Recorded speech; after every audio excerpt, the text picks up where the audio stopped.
Yo, what's going on, snipers, and welcome back to our National Predators Throwback 2000 franchise mode here in NHL 24. So in last episode, we had the trade deadline, and we also simulated the rest of the seasons, which we had the best odds to get the first overall pick. However, we fell to second overall, so we are not going to be getting Patrice Bergeron, which kind of sucks. However, Patrice Bergeron will be going to the Boston Bruins because the Boston Bruins won the draft lottery, so at least that's kind of neat. But we do still have a lot of good picks in this year's draft, so hopefully we can grab some pretty good steals. We should be able to, considering it's this draft 2003 draft this offseason.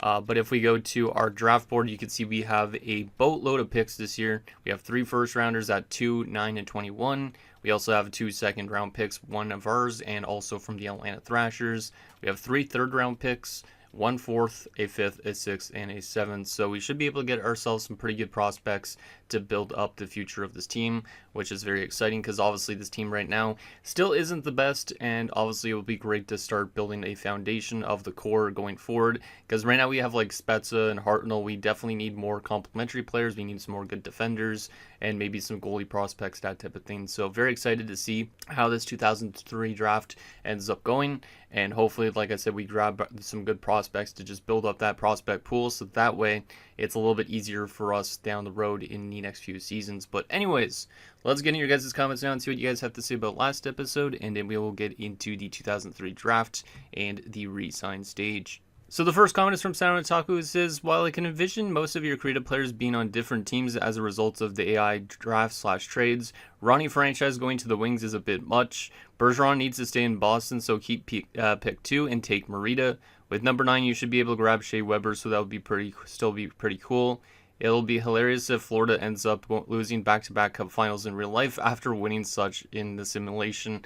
And well, that comment was made 2 days ago, and as of this recording, game number 7 is tomorrow, so we'll see if Florida ends up choking in the Stanley Cup Finals in real life as well, because that would be kind of interesting. But yeah, the Ron Francis signing in Detroit was a very interesting one, or the trade, I should say, to Detroit was kind of interesting, because now if we go to like Detroit's roster, I don't know if he retired this offseason. I don't think he did. But you can see like their center depth is absolutely insane. You have Fedorov and Yzerman locked up. Datsuk is there as an RFA pending this offseason. Ron Francis is there. Michael Pekka is there. Henrik Zetterberg. Like, they're just stacking up on centers, it seems like. Like, they don't even really need any wingers on this team. Like, their forward group is absolutely ridiculous at this point in time. Obviously, we'll be looking at team rosters at the end of this upcoming season. But yeah, you can see they're definitely a stacked team still at this rate, but a lot of old guys on this team too. So hypothetically, a lot of these guys should be retiring within the next number of years. He was saying with our pick at number 2 to take Marita, which is probably the guy I'm leaning towards taking because I've never really had a good Swiss player before in a franchise mode. So I think we're going to draft this generated guy in Stefan Marita, even though technically it would be neat to draft real players. We're not going to probably do that with the second pick. But with our other picks, obviously, we can go for guys like Shea Weber, which is nice because obviously having Shea Weber in Nashville makes a lot of sense. And then we can maybe keep him here for his career if he actually simulates well.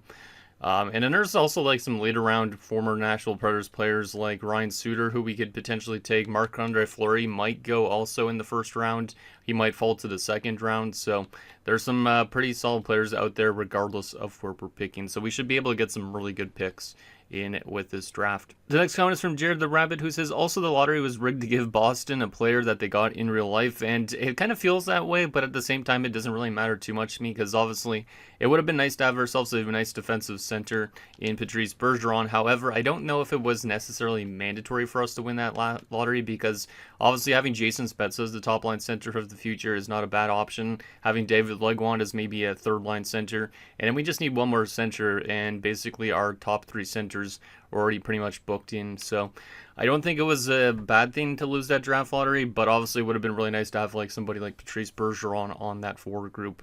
The next comment is from Ryan DeSharkey, who says, I feel like the bad coach idea will backfire in terms of future player growth, and I'm hoping not still. We are going to have to fire all these coaches this offseason, so once we get to the free agency portion, I'll fire them all, but I really hope it doesn't backfire too much with the progression of the youngsters, because obviously it was a dreadful year for this team. It seems like not a lot of people had like major drop-offs and stuff like that. Some people maybe had some statistical growth and drop-off, but it seems like most people were okay. Like Nagy's an 84, Spets is an 83, so I think they're pretty much right where they need to be. Obviously, they're both listed still as third line scoring forwards, but I think by next season they could be like second line forwards. So I don't think there was too much negative repercussions, but obviously if there was, that would not be very good for the future of this team. The next two comments are from Michael Dose. The first one says, with all these deals Vancouver's making, do they have enough players to make an AHL team? They have double-digit picks too. Or do they have double-digit picks too? I don't know. We could actually obviously take a look at how much picks they have in this upcoming draft, because they've definitely been trading away a lot of players in this series. I don't know if they have enough players to make an AHL team. Let's take a look at how much contracts they have, because they've definitely dealt away a lot of good players. Naslund, Oland, Morrison, just tons of players. They currently have 29 out of 50 contracts, so yeah, they've definitely offloaded a lot of good players. However, they are building up a pretty good pool of future players, and I could definitely see their path to success, because you have the Sedins, you have Marian Gaborik who's there, you also have this generated guy in Generous, and obviously they still need more depth to it, but they have like Matt Cook who's only 24, Chabarov. They also drafted this Jelena guy recently. What about defensively? Their defensive core definitely still needs some work. They did draft this Alto guy, I guess, and they have like Volchenkov. So they are starting to build up a defensive core, but it's mostly of young guys. So they're definitely doing an interesting thing in terms of building up this team, because like the average age of this team has to be pretty young, right? Yeah. Wow. So they're actually kind of doing similar to what we did in Winnipeg with my Winnipeg franchise mode, and build up very good with young players, because the oldest guy on the team right now is Rod Brindamore at 32. So it's a very young roster, and maybe they'll end up winning a Stanley Cup in the series at some point. And then we could see, hey, the Vancouver Canucks went from being so terrible to actually being a cup contender. Michael also says, I think it would take Tomander over Marita, as it appeared Marita had 3 weaknesses listed to Tomander 0. Is it possible to get Marc-Andre Fleury in the second round? And I don't know if it's going to be possible to get Marc-Andre Fleury in the second round, but obviously we'll see if he ends up falling that far. As for the Marita-Tomander debate, I would still probably prefer Marita, considering he can play both sides. He is also younger. There is the weakness thing that you guys are mentioning here, where Tomander has no weakness. Meanwhile, Marita has lack size, reach, and must bulk up. It doesn't matter too much to me if he's a small guy.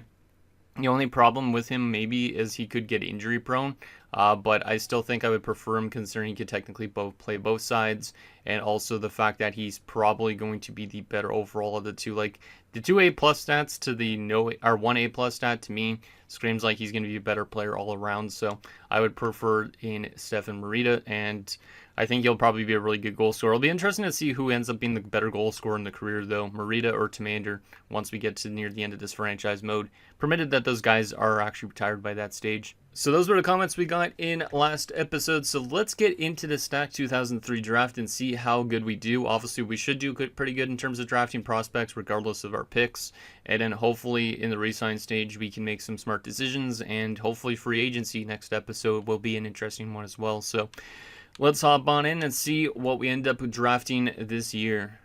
And yeah, this is the last year of created prospects for my roster build. So unfortunately, the 2004 draft won't have like Alex Ovechkin and Evgeny Malkin in it, which means we're going to have to probably turn up the draft class quality in next episode, if we can, to like medium, because it's going to be still low, and we don't want obviously generated draft classes that are low, because it might not end up being that well. All right, so the Boston Bruins have number 1, followed by us in Tampa, Carolina, and Vancouver has number 5. So yeah, Vancouver's going to get another lead prospect probably for their group, which is insane. So they should be drafting more defenders, but at the same time, I don't really know what they necessarily need for the future, but they're definitely building around those Sedin twins, which is great. So it'll be exciting to see the next generation of that Vancouver Canucks team. Anyways, let's see what Boston takes at number 1. Are they going to take Patrice Bergeron? Yes, they are. So there is Patrice Bergeron, the newest member of the Boston Bruins. That actually looks really nice to see him actually go to Boston. So hopefully he develops into being that Patrice Bergeron of the future. Maybe he'll be like a captain on this team, just like he was in real life. We'll see how Boston utilizes him. Hopefully he doesn't get dealt randomly at some point, because obviously, you know, he was a long-term Bruin in real life his entire career. So let's see what we could get here at 2. Should I go with Marita or Tomander? I'm still thinking Marita, just based on the fact that he's supposed to go earlier, and also the look at the stats.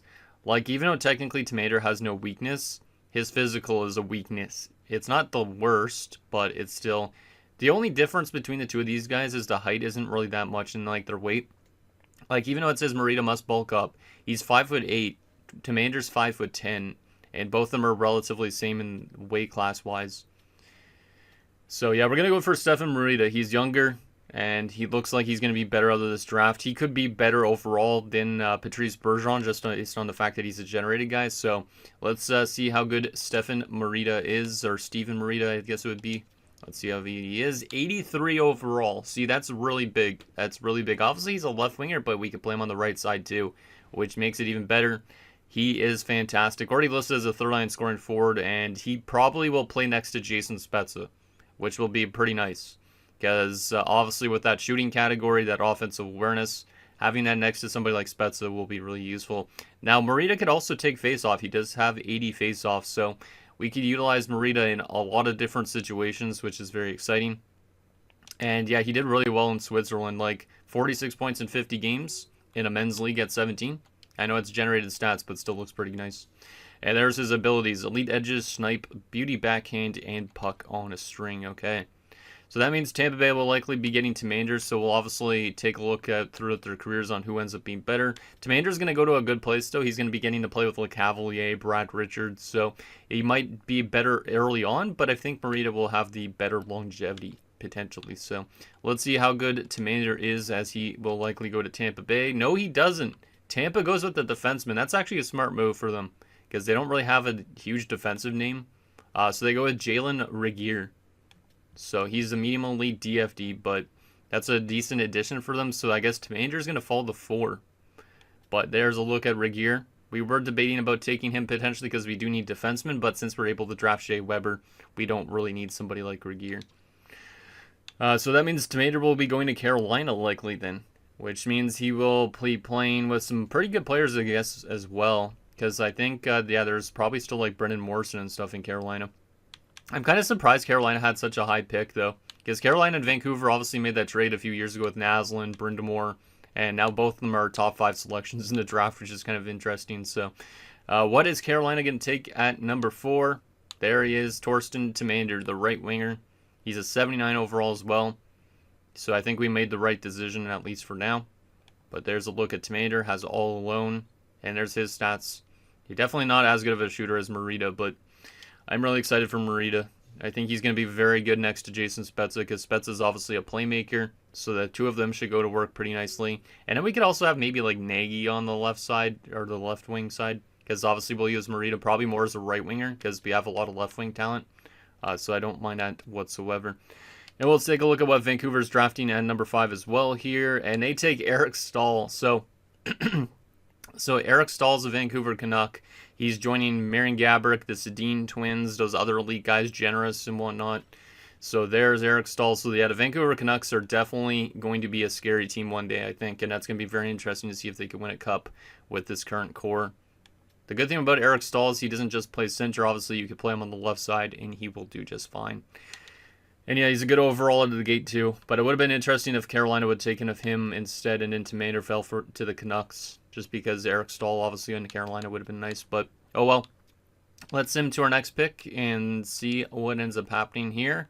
So Corey Perry and Ryan Getzlaf just went before. So Perry going to the Thrashers, Getzlaf to the Capitals, and Ford Brent Burns going to the Calgary Flames at number 6. Okay.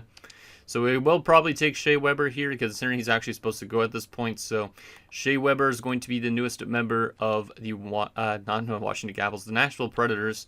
There's also Tuzolino, not the real Tony Tuzolino, but he's also probably an elite player. And there's also Juan Vig. However, we do need defenders, so I'm going to let the AI take these 2 good players, and we're going to take Shea Weber for our defensive future. So welcome aboard to Shea Weber. There he is, 70 overall medium elite, so he's a few years out, obviously, but still that's a good pick, obviously, for the future of our blue line, and does obviously have that gold ability in Thunderclap, also Ice Pack, Shutdown, Tape to Tape, and Truculence. I don't know if he generated any X Factors or if I gave him all those, I don't remember. But still, he won't play in the NHL yet, but he definitely will be playing in the NHL within 1 to 2 seasons, probably. Because obviously our defensive core is not good, but I would prefer Weber to get a little bit more growth in Kelowna for a few more years before coming over to the NHL. All right, let's simulate to our next pick at 21. We will obviously take a look at the draft as a whole at the end, who went where. But right now, obviously, I'm not trying to focus on it too much. Even though Louis Eriksson went to the Ottawa Senators and Zach Parise went to the Pittsburgh Penguins, we'll definitely take a look at the entirety of the draft class at the end. With our next selection here, we have some interesting decisions. I think we want to prefer defenders, even though Jeff Carter's good, Matt Molson's good, Mike Richards is good too, Clark MacArthur, David Backes. We could go for Marc-Andre Fleury, however, we do have Sedin, so this is where I'm going to say I don't want Marc-Andre Fleury. As good as he is, I think Sedin's our future goaltender. And yeah, Fleury's pretty much NHL ready out of the draft, which I don't really want a goalie that's right away going to make it. So I'm going to probably lean towards one of the defenders like Dion Phaneuf, maybe Brent Seabrook, Matt Carl, or we go with Ryan Suter. When is our next selection after this again? It's early next round, I know, right? Yeah, it's first of the next round. So how much more picks away is that? The end of the first round is 28, so let me just go back to make pick here. So 28 is the last pick of the first round, which means we could get these guys next round technically. And I could go for a Ford if I really want to. Yeah, there's a lot of defenders early on next round. I could probably get like 2 of these defenders next round. Potentially. Yeah, I could probably grab some of those guys next round. I don't know if I should actually... maybe I'll go for a defenseman now. Because Jeff Carter's only a top 6 forward. He is good, but still. Matt Molson we have no info on. Mike Richards. I don't know how these guys developed, so I'm curious on their overall ratings. Yeah, I think I'm going to go for a defenseman here. I think we'll probably end up just going for Ryan Suter with this selection, and then I'll probably end up having to take somebody else next round. So Ryan Suter is going to be joining the Nashville Predators as well. Might as well do it since we have Shea Weber and bring in Ryan Suter as well. So there you go, 68 overall, medium top 4. The good thing about him is he's AHL eligible. I don't know if I'll sign him to his ELC yet. I'll probably leave that up to you guys for the next episode, but there is Ryan Suter, also with some good X factors as well. Should help us on the defensive side of things as well, so that's nice. All right, let's simulate to our next pick at 29 and see what we could take here in the early stages of the second round. Yeah, we do have a choice between 4 defenders, so I guess a couple of them went off the board. So we have a choice between Brent Seabrook, Matt Carl, Dan Girardi, and Toby Enstrom. I'm kind of leaning towards Toby Enstrom because he gives us a little bit more offense. He is quite far out. Apparently, he doesn't have an NHL ETA, which is kind of weird. I don't think I made him that low of an overall, but I do like Toby Enstrom, but I don't know if he's the right selection here. Or do I go for a good DFD like Matt Carl, or two-way defenseman like Matt Carl? He used to actually play for the Nashville Predators. Dan Girardi's not bad either. Good shutdown guy, might be 2 years out. But Brent Seabrook's probably the best of the bunch. He's a right-handed defenseman too. So even though Chicago fans probably wouldn't want to see Brent Seabrook in Nashville, let's bring Brent Seabrook in to the Nashville Predators. There you go. 68 overall as well, so he's just as good as Ryan Suter. And we'll see if he ends up being decent for us as well. All right, our next selection is at 35, so maybe there will be still a defender on the board. We're getting offered John Madden in a 7th for a second-round pick. No, thank you. I don't need John Madden. Not on this team. John Madden's a solid forward, but still don't need him. Our next selection, we might have to go for a generated defenseman because, to be honest, Patrick O'Sullivan's not much. Antoine Jacques is actually looking pretty good. Yeah, I might go for Antoine Jacques, the generated guy, because Josh Georges and Aiden Coburn to me are like top 6 defensemen, same kind of like Mark Method. Like, there is probably a steal around this stage. Oh yeah, Joe Pavelski. We do have another pick, I think, in this round still, right? 54 is what selection? 28 times 2 is 56, so he would be a late first-round pick. I don't think I have another second-round pick. I might have to trade up if I want to get Pavelski. I don't think I'm going to take Pavelski with this pick, but I'm going to try and see if I can get a different pick. We are going to take Antoine Jacques with this pick because we need more defensemen, so might as well add a generated defender. 73 overall, medium 4. That's pretty good. Pretty good for a second-round selection, so We're building up that future of the blue line here with Jacques Suter. Who else did we draft with a defenseman? Shea Weber, of course, and Brent Seabrook. Like, we're definitely addressing a lot of our defensive needs here in this class. Let's see. Boston's willing to trade that pick, but that's probably too early. What about Ottawa with pick 20? Because this is probably where we could get Joe Pavelski, right? If I gave you 57, and then if I gave you 169, that could get it done easily, I think. So let's see if this works. Yep, that's accepted. Okay. Well, we do move up into the early stages, or late stages of the second round. I'm likely going to draft Joe Pavelski with that pick if he's available. And we give up a third round pick and a seventh. I don't think that's a bad offer. All right, Sim to pick 48. Let's see if we can get Pavelski now, as Brian Boyle is now a member of the Vancouver Canucks. Okay. Is Pavelski still there? He is. He could actually even go later than this. Maybe we didn't even need to trade, but oh well. Joe Pavelski is going to be joining us. He's almost a 1 year out. I know he's a low elite as well because I made him that way. So we're going to add Joe Pavelski to our prospect pool. So there is Pavelski, 74 overall. He definitely grew a lot since I made him in the early stages, I guess. But yeah, he's going to be really good. Very, very good. So we'll see if he develops into be something decent for us. Obviously, he can play also on the right side, so we could use him as a right winger or down the middle. But that gives us our second or first line center of the future, because now you have like Spezza, you have Pavelski, David Legwand down the middle potentially, or use Pavelski on the wing behind the Lake Merida. I think that's a really good pickup for our team.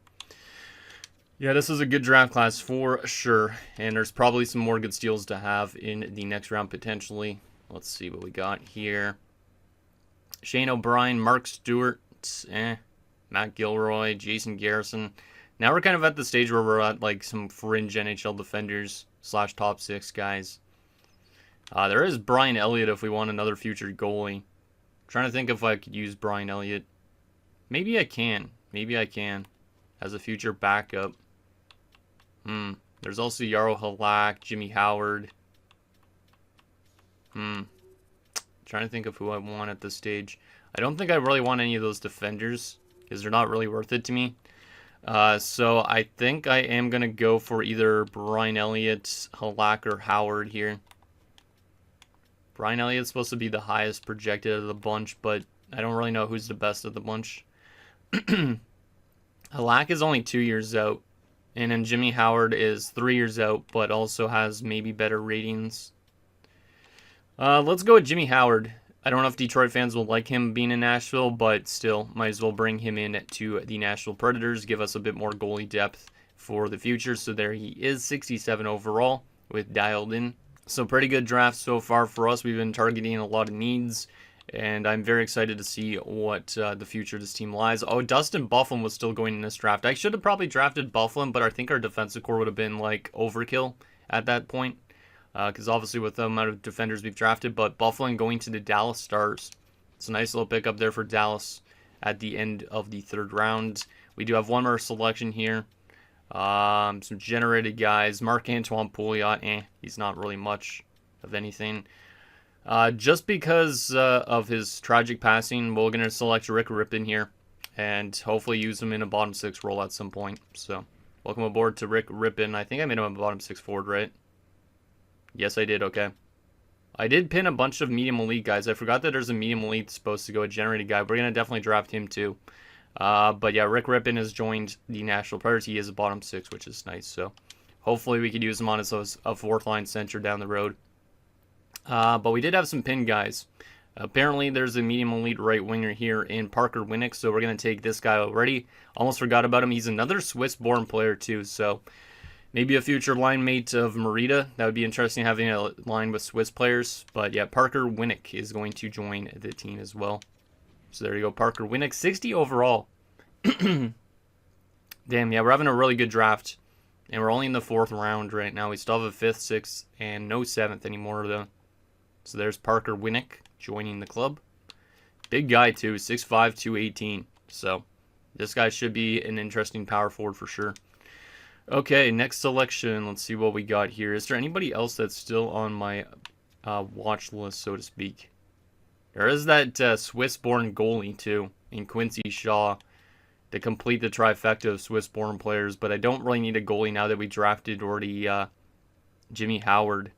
I could take the Polish guy in Pete McMillan, who could be a low elite, so... But I'm going to take him probably next round, because we're in the 5th round still. Yeah, I'll probably take him next round, so I don't think I'm going to go for that goalie. There is Chris Porter available, but he's not much of anything. Matt's maybe, he's not really much either. I could go for something generated like a Lacus, who's a medium 9. He's only 18. He's got good shooting categories. You know what? We're going to bring in Charlie Elakis. Might become an AHL guy for us. 65 overall is pretty strong for a 5th round pick. That's only 18. So we'll see if some of these guys end up panning out that are generated as well. And hopefully the guys I made also pan out. And our last pick of the draft, because we don't have a 7th round selection, we are going to select this potentially lowly right winger in Pete McMillan. We've drafted a lot of good right wingers as well. So this guy doesn't need to be necessarily super good, but I hope that he is a low lead as well. And he is not. Oh man, he's a low bottom 6'4", 49 overall. Yikes. Well, you can't win every single pick. That guy is pretty tragic. I don't think he's going to pan out in the slightest. That might be one of the worst generated guys I've seen. Oh well, so there is the draft for us. I think it was a pretty good draft, of course, as we draft obviously Marita with number 2, Shea Weber, Ryan Suter, Brent Seabrook, Antoine Jacques, I think his name was, Joe Pavelski, Jimmy Howard, Rick Rippon, Pete Winnick, Charlie Elakis, and whatever McMillan.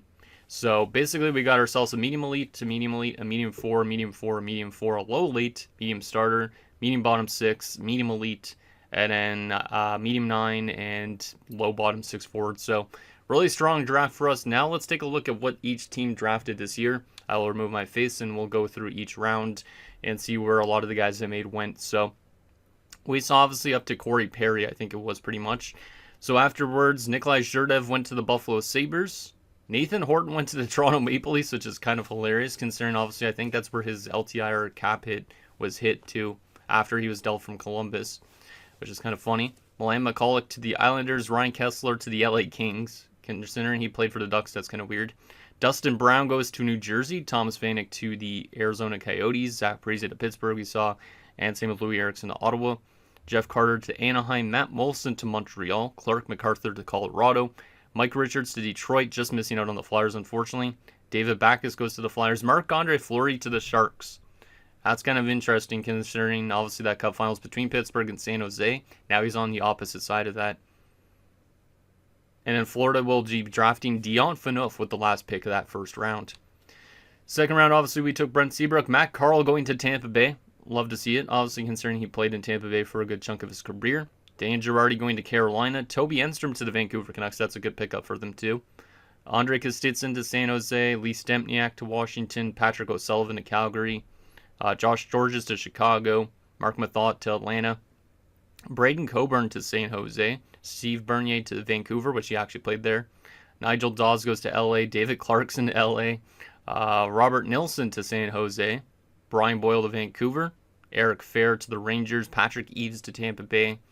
That is Jeff Mitchell. No, not Jeff Mitchell. What is the Mitchell's name? Oh, man, I've made so many players recently. It's not Jeff Mitchell. I know who it is. John Mitchell. John Mitchell going to Montreal instead of Toronto. Brad Richardson goes to Calgary, which he ended his career with, I'm pretty sure, or close to it. What else we got here? Drew Miller going to the Calgary Flames as well.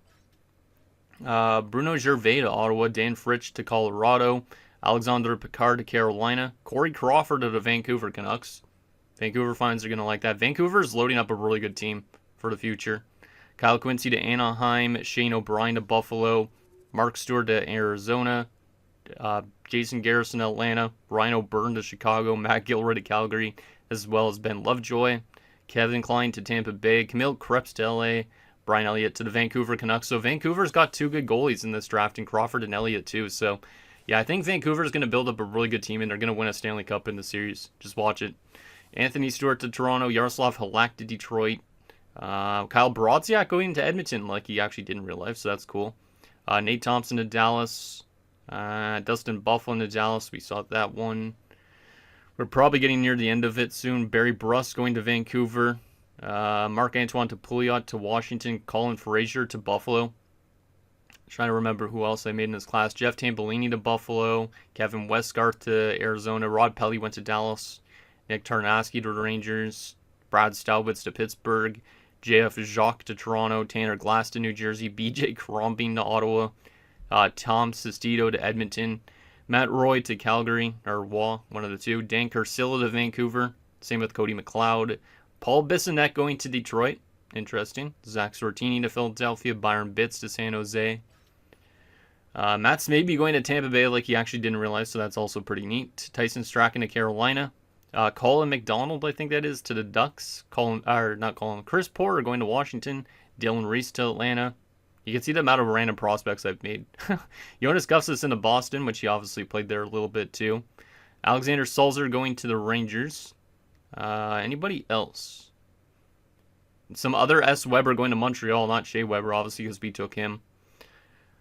Yeah, I think that might be it finally. Let me just double check though before I get out of the screen. I think that might be it for guys I made. Just making sure that I didn't miss on anybody, because or else somebody will point out that I missed a person. I think that is it. Oh, Troy Bodie going to Toronto, I think. Did I make Bodie in this draft class? I honestly don't remember. And Jay Rosehill went to Colorado. That was one of the late picks. So there is the 2003 draft, and yeah, it was a really good one for us. Very excited to see what the team looks like once everybody's on the NHL roster at some point. But obviously, we got to get to the Resign stage now.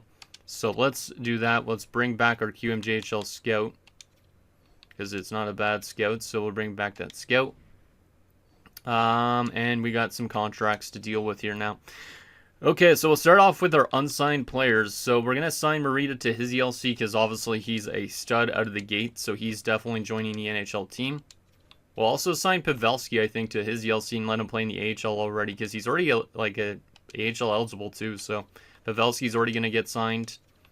Jacques is not going to get signed yet because, yeah, maybe give him a year in junior. Same with Shea Weber. Yeah, we'll probably let most of those guys stay in junior for now. I could sign Ryan Suter, but I'll leave that up to you guys if we should sign Suter. I don't think so yet. I think maybe wait a little bit. Mark Giordano as well we'll wait on still from last year's draft. We're building up a really good defensive core of the future. And then these other guys like Alakis. Alakis technically could play in the AHL. His shooting categories are pretty good. Trying to think if I should play him in the AHL yet. You know what? I'm going to already sign Alakis. I think Alakis could do well in the AHL because of his shooting numbers. Winnick is technically AHL eligible too. So you know what? We're going to get him in as well. I might be a little bit of a rush for Winnick, but he is 19. So I want to take that chance already with him. And we'll wait on Jimmy Howard probably. I mean, he is AHL eligible, but I think we'll wait on him for now. RFA-wise, let's see. We got Scott Hartnell to sign. Let's see if we could sign him up to... let's give him an 8-year deal. I know it's kind of weird considering he isn't really the best player yet in the world, but I still want to sign him up long-term because obviously he's the future of this team. Or one of the players that are the future of this team. Obviously, he's not going to be necessarily the captain of the team in the future. Maybe he is, but I still want to get him, if I can, on a nice 85% trick contract. So... might be able to get him for just under $3 million, which would be pretty nice. So let's see if we can get him for that. We will probably sign up all these other guys. Arkhipov wants 2-way, so we'll give him in. Cesar wants 2-way, so we'll give him in.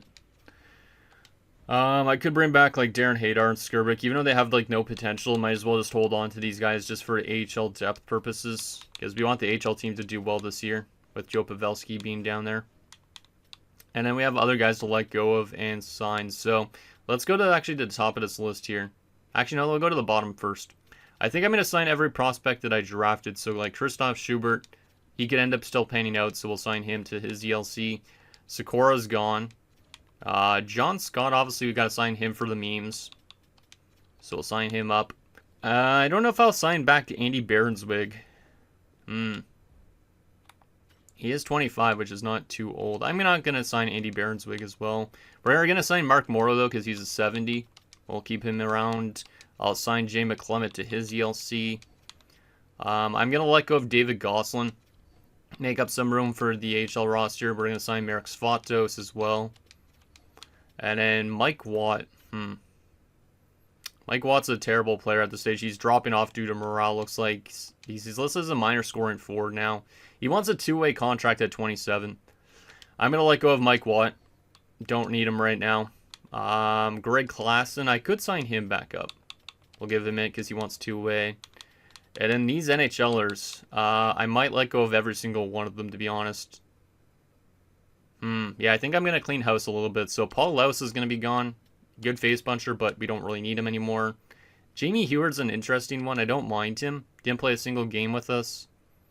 Can put up around a good amount of points. It's not bad. Like, he's already got 30 goals in his 309 games. I don't know what his asking price is. What is his asking price? That's a bit high. I'm going to let go of Jamie Heward as well. I know we claimed him on waivers, but I'm going to let go of him. Mike Wilson and such as well. I think I'm just going to let go of pretty much everybody except for Tom Fitzgerald. Yeah, I'm going to do that. Because Tom Fitzgerald, I think, could be back here again. He's a good leader just to have for the team, so we'll sign him up if he wants to. If he doesn't want to come back, so be it. And then goalie-wise, obviously, we're going to let go of Chris Mason because we need to free up some goalie spots. But Sedin is going to get his ELC, which is exciting. He's going to be in the AHL next year as well with, like, Pavelski. So the AHL team is going to be really good next year. NHL team, probably not so much. But let's advance today and see if all those guys accept. Tom Fitzgerald rejected because he wants to test the free agent market. So I think we might actually have to let go of Tom, which kind of sucks. But it might have to happen here. Klassen rejected, so let me get him signed up here again. Because Klassen could end up being in the NHL next season or the AHL. All our RFAs are signed for. All our unsigned guys that we wanted to sign are good. So it's just basically signing Klassen here that we need to get. And Klassen's going to reject it. I'm not happy here. You're only 25 years old, man. You want an extension too, and you say you're not happy here. Let's give you a one-way contract. Because you could end up being, honestly, in the NHL roster with how bad it is at some stages. Tom Fitzgerald is going to have to, unfortunately, leave. Obviously, that means we're going to have a new captain at some point. But Tom's been a pretty good player here. Obviously, last season, minus 56 is not great, but definitely a solid player. Good little captain for our team on that third line. But, yeah, he's going to test the free agent market, and hopefully he goes on to win a Stanley Cup somewhere, because that's what I would hope for. So, best of luck to Tom in free agency. And, obviously, next episode, we'll see where he ends up signing. So their Klassen is accepted, which means we have 35 out of 50 contracts. What do we need for our roster in free agency? We do not need a goalie. Because Dan Ellis and Marcus Sedin will be in the AHL. Howard's going to be unsigned. DiPietro and Vokun will be in the NHL. So the goalie situation is fine. Unless we want to trade Vokun. Defensively, let's see what we got here. 1, 2, 3. I don't know if I want Brooks Orpik in defensive core yet. Wow, we have a lot of defenders. But we have at least 2 NHL defensemen, maybe 3 with Orpik. Which means we could potentially use like 4 plus more defensemen. So we might have to sign a bunch of guys again. In terms of forwards, what do we got here? 1, 2, 3, okay. 4, 5, 6. 7, I guess, yeah, technically. 8, 9, 10, 11, 12. We could probably use like another 2 to 3 forwards, maybe more than that even.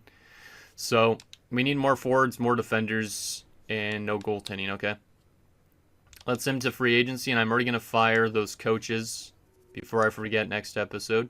And we'll also look at the free agents to see what there's available for next episode too. So let's go to the coaching staff here and fire all these guys, because obviously these guys would cost Marita his career pretty much. Like they would probably make Marita and Spezza not doing too well. So we're going to fire every single coach, even the AHL coaches. And obviously we're going to try and find some better ones in next episode. All right, coaches is good. Let's go to the free agency pool and see what's available, and we'll also take a look at the trading block just in case we want to make some trades. Ooh, did Pavel Datsyuk not get a qualifying offer? I hope he did, but we'll take a look at that in a sec. UFA-wise, the best UFA goalies. Even though we don't need goalies, Byron Defoe is the best. There's also Curtis Joseph. Patrick Waugh, who's dropping off because he's 38 years old now at this point. There's a lot of good goalies available, but None that we need because we already have our goaltending combination. There's also some good younger goalies like Matthew Guerin, who's not bad. Okay. Terms of defensemen, because we could use a couple defenders at least in free agency. The best is Merrick Malik, and then it drops off considerably. So you guys could give me some ideas on who you want me to sign. But Merrick Malik's obviously the best. He's probably going to want to go to a cup contender. So there's like Brian Leach, Willie Mitchell, Sammy Salo, Chris Therien. We could bring back like Wilson, Gary Galley at 40 years old. Like, there's definitely a good choice of defenders. Danny Markov, Pavel Turnka. Like, we could just go for the youngest guys available if we really want to. Jay McKee, who's only 25. I'd probably lean towards Jay McKee for sure. Maybe even Darren Quint because he's an offensive defenseman. Because we got to think of some of these guys that would maybe be good, and then we could trade them away for assets if we need to. So I would say probably signing at least 4 of these defenders. If you guys saw anybody you want me to sign, let me know. And maybe I could sign them next episode. In terms of forwards, we definitely could use maybe another 3 or so forwards. Let's see who is available. Martin Lapointe's the best right winger. You also have Jeff O'Neill, Mikhail Renberg, Andres Stackel, Mark Parrish. Mark Parrish is not a bad one, but we don't really need him. He's good for the future, but kind of surprised he's testing free agency already. Huh. Fernando Pisani, if we want clutch playoff performers.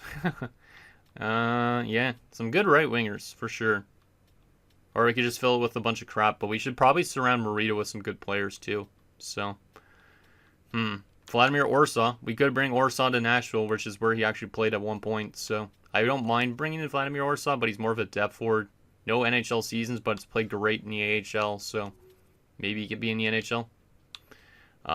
In terms of left wingers, Chris Simon's the best. He's 87 overall now at 32, but he's 32 years old. There is some good younger options, which is nice. Our former guy, Andreas Johansson, is testing free agency after we dealt him away. So in Edmonton, he had 44 points this year, and he only had 2 points in 7 playoff games. Huh. All right. Yeah, not as good left wingers, it looks like, as right wingers, but there are still some solid ones. All right.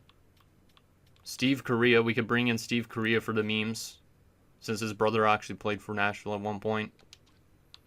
That might not be a bad option, considering he's only 26. Eric Cole's also testing free agency. I'm surprised Eric Cole isn't panning out in the series. Like, Carolina really hasn't utilized him that well. Huh. Eric Cole would be not a bad bottom 6 option at that asking price. Steve Bajan. Like, there's definitely some younger options, which is good. And then centers. Jeff Shantz. Danny Briere's testing free agency. If I didn't just draft some good... or if I don't already have good centers, I would probably look at Danny Briere, but I don't think that's the thing I would do. Olli Jokinen's also there. Adam Oates at 40 years old. Alex Dagg for the memes. Yep, more options, which is good. Marty Reisner at 26 is not bad either. Huh, okay. So there is the free agent pool. If you guys saw anybody you want me to bring in, let me know. Let's actually take a look at where these players have interest, because I'm curious if any of these guys will sign with teams they actually played for. Jeff Shantz, I don't know why he's so good, but apparently he is. Dallas, Colorado, San Jose, Ottawa, and LA are interested. He obviously played for the Colorado Avalanche at one point.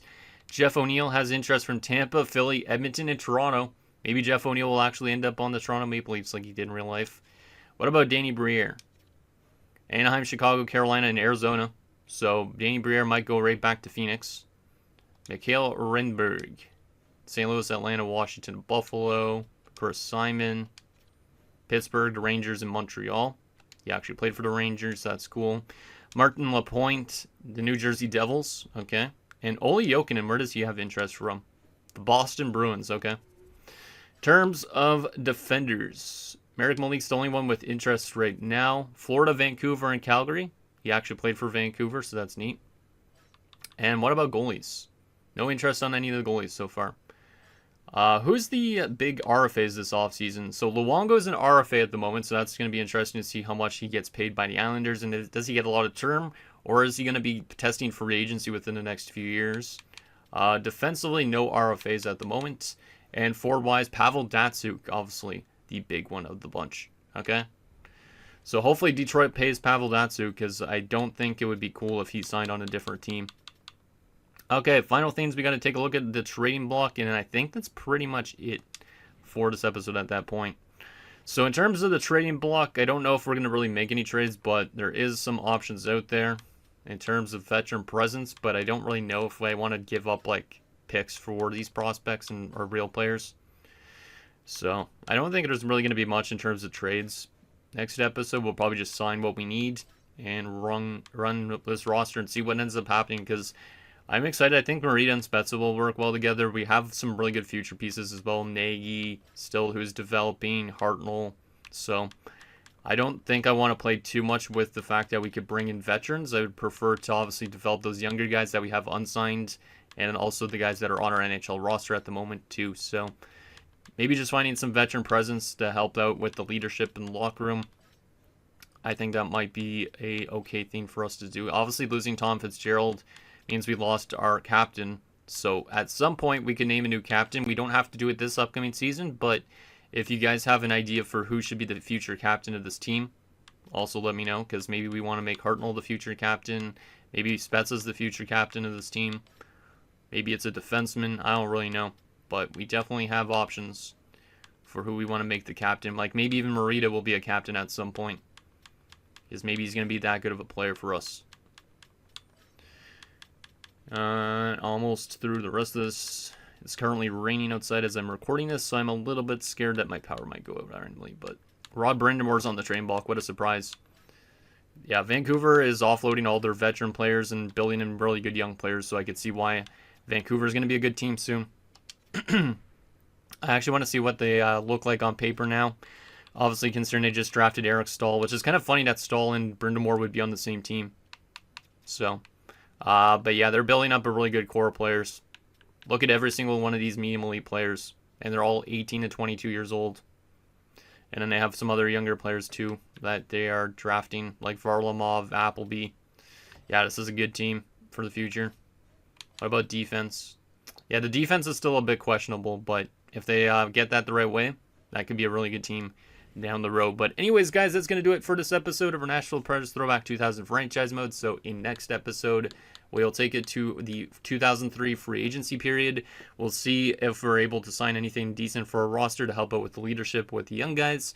And we'll obviously get started with the 2003-04 season and see obviously how our younger players like Marita pan out. So let me know down below, and I'll see you guys next time.